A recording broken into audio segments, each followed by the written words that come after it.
Hello friends, welcome to Suresh Agrawal reasoning Mantra. आज की इस वीडियो में डिस्कस करूंगी मैं 3 बहुत ही इंपॉर्टेंट क्वेश्चंस जो कि एसएससी एग्जाम में पूछे गए हैं और ये क्वेश्चंस बेस्ड है लेटर टू नंबर कोडिंग पर। अगर आपको ऐसा और बहुत सारा जो अमेजिंग कंटेंट हमने क्रिएट किया है उसको आप एक्सेस करना चाहते हैं तो आप हमारी ऐप डाउनलोड कर सकते हैं, learning loop from Google Play Store. And you can also visit our website sureshagarwal.in, जहां पर आपको बहुत सारा कंटेंट मिलेगा रीजनिंग का, और सिर्फ रीजनिंग का ही नहीं, quantitative aptitude, class 9th and 10th maths and science. Question शुरू करने से पहले ये जानना बहुत जरूरी है कि इन क्वेश्चंस को अटेम्प्ट करने का ट्रिक क्या है। तो ट्रिक है हमारे अल्फाबेट्स की पोजीशंस में, क्योंकि ये जो क्वेश्चंस होते हैं ये हमेशा बेस्ड होते हैं on the relation between the English alphabet and their position, किस सीक्वेंस में वो लाई करते हैं। ये तो हम सभी जानते हैं कि 26 अल्फाबेट्स हैं ए टू जेड, लेकिन इनकी फॉरवर्ड ऑर्डर में क्या पोजीशंस है और बैकवर्ड ऑर्डर में क्या पोजीशंस है वो आपको याद रखनी है। तो इसको याद रखने का सबसे आसान तरीका है एम यानी कि मिडल में एम है, तो इसीलिए फॉरवर्ड पोजीशन लेंगे तो एम की 13th आती है, बैकवर्ड पोजीशन लेंगे तो 14th आती है। एंड सेम विद एन, क्योंकि 26 अल्फाबेट्स हैं तो अगर हम उसको तोड़ेंगे तो 13 अल्फाबेट्स के दो ग्रुप्स बन जाते हैं। तो ए टू एम पहले 13 हो गए, एन टू जेड अगले 13 हो गए। तो ये हेल्प करेगा आपकी कि कैसे आप इनकी जो सीक्वेंस है वो याद रख सकते हैं। चलिए देखते हैं पहला question. In a certain code language FUEL यानी कि fuel is coded as 50 and JEER jeer is coded as 44. How will FARE fair be coded in that language? तो हमें पहले डिकोड करना है फ्यूल को और जीयर को, और उसके बाद उससे क्रिएट करना है कोड फॉर फेयर। तो आपके रेफरेंस के लिए मैंने अभी तो ये अल्फाबेट और उनकी पोजीशंस यहाँ डाल दिए हैं on the screen, but exam में टाइम अगर आप बचाना चाहते हैं तो ये सीक्वेंस को याद रखना बहुत ज्यादा जरूरी है। So let's understand how to attempt this. तो पहला जो हमें वर्ड यहाँ दिया गया है वो है फ्यूल, FUEL। तो अगर हम इनकी पोजीशंस देखें तो F का है 6, U का है 21, E is 5 and L is 12। तो हम इन सबको ऐड करेंगे, तो जब हम ऐड करेंगे तो ये हो जाएगा 6 प्लस 21 प्लस 5 प्लस 12, और ये बन जाता है 44। लेकिन जो है नंबर वो 44 नहीं है, 50 है, यानी कि 44 में 6 ऐड करें तो 50 आ जाता है। तो ये एक पॉसिबिलिटी है। अब हम इसी पॉसिबिलिटी को दूसरा जो हमारा वर्ड है उस पर अप्लाई करके देखते हैं। अगर उस पर ये अप्लाई हो जाता है तो इसका मतलब जो हम सोच रहे हैं वो करेक्ट सोच रहे हैं। तो J का है 10, E का हमने अभी ऊपर लिया ही है तो इट्स 5 प्लस 5, और जो R है वो है 18th पोजीशन पर, तो 18। तो ऐड करते हैं तो आ जाता है 38। इसमें अगर हम 6 ऐड करते हैं तो 44। तो पता लगा ना कैसे डिकोड किया। सम ऑफ द लेटर्स, जो लेटर के न्यूमेरिक पोजीशन है उसको ऐड किया, उसमें 6 ऐड कर दिया तो हमारा कोड बन गया। तो चलिए अब फेयर का कोड इसी तरीके से बनाते हैं, FARE।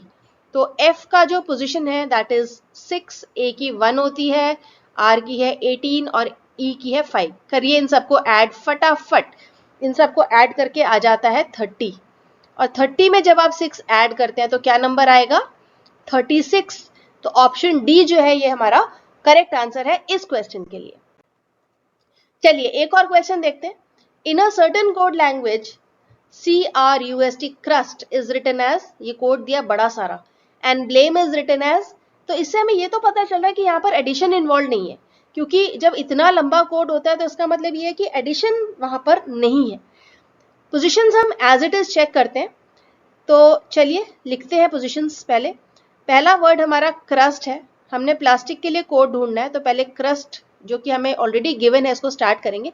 पोजीशंस चेक करते हैं क्रस्ट की क्या है। जो C है वो नंबर 3 पे आता है, R is at number 18, U is at number 21, S जो है वो 19th पोजीशन पे है, और जो T है वो 20th पोजीशन पे है। अब अगर हम ध्यान से देखें तो अगर हम इसको उल्टा करके लिख दें तो क्या बन जाता है, 20192118 तो क्या ये हमारे इस कोड से मैच कर रहा है, बिल्कुल कर रहा है। तो इसका मतलब हमने क्या करना है, अल्फाबेट्स की पोजीशंस लिखनी है और उनको फिर उल्टा करके लिख देना, तो हमारा कोड बन जाएगा। चलिए ब्लेम के लिए भी चेक कर लेते हैं, BLAME। तो इसके अल्फाबेट्स की पोजीशंस, B जो है वो है सेकंड पोजीशन पर, एल एम 12th पे होगा एल, क्योंकि एम से एकदम पहले आता है। ए का फर्स्ट पोजीशन है, एम फिर से बताया था ना मिडिल पॉइंट है, तो 13 हो गया। और ई का होता है पोजीशन नंबर 5। इसको उल्टा करके अगर हम लिखेंगे तो क्या बन जाएगा, 5 1 3 1 1 2 2। तो is it matching? Yes it is matching, बिल्कुल मैच हो रहा है भाई। तो चलिए प्लास्टिक का फटाफट से कोड बनाते हैं, देखते हैं कौन पहले बनाएगा। और PLASTIC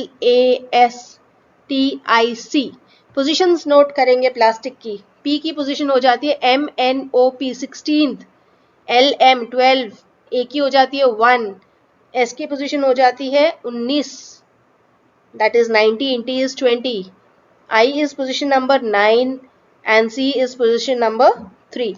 चलिए लिखेंगे इसको उल्टा करके, क्या बना, 3 9 2 0 1 9 1 1 2 1 6। ऑप्शन कौन सा है भाई? It looks like option D. Yes it is the correct answer. Now the last question for this video, question number 3। In a certain code language, golf is coded as 44 and ball is coded as 31. How will play be coded in that language? तो चलिए देखते हैं, code बनाएंगे फिर से, पहले बनाने से पहले डिकोड करेंगे। तो गोल्फ लिखते हैं यहाँ पर, पोजीशंस चेक कीजिए गोल्फ के लिए। जी की पोजीशन नंबर है 7, MNO 13 14 15 हो जाएगा O का, एंड देन L is 12 और F का हो जाएगा 6। तो ऐड करते हैं इनको, ऐड करने पर आता है ये 40, बट यहाँ पर 44 है, तो 40 में अगर हम 4 ऐड करेंगे तो हमारा 44 बन जाता है। चलिए दूसरे जो गिवन कोड है उसको चेक करते हैं वेरीफाई करने के लिए कि क्या हम सही सोच रहे हैं।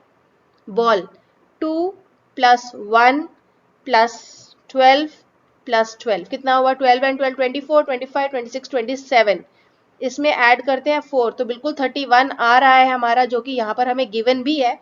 तो अब इसको यूज करके क्या हम प्ले का कोड क्रिएट कर सकते हैं? क्यों नहीं, बिल्कुल कर सकते हैं। तो प्ले का कोड क्रिएट करते हैं। चलिए P की जो पोजीशन है MNOP 16th 12 1 and 25, इन सबको ऐड किया तो हमारा आ गया 54, और इसमें जब हम 4 ऐड करते हैं तो हमारा क्या आता है आंसर, 58। तो क्या हमारे पास ऑप्शंस में 58 है?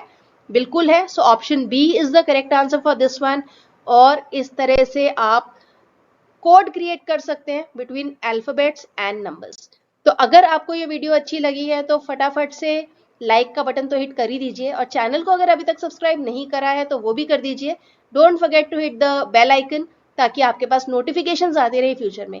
साथ ही आई बटन में मैंने कुछ और वीडियोस के लिंक्स डाले हैं, make sure you go through them, क्योंकि ये बहुत हेल्प करेगा आपको रीजनिंग की प्रिपरेशन करने के लिए। Thanks for watching me.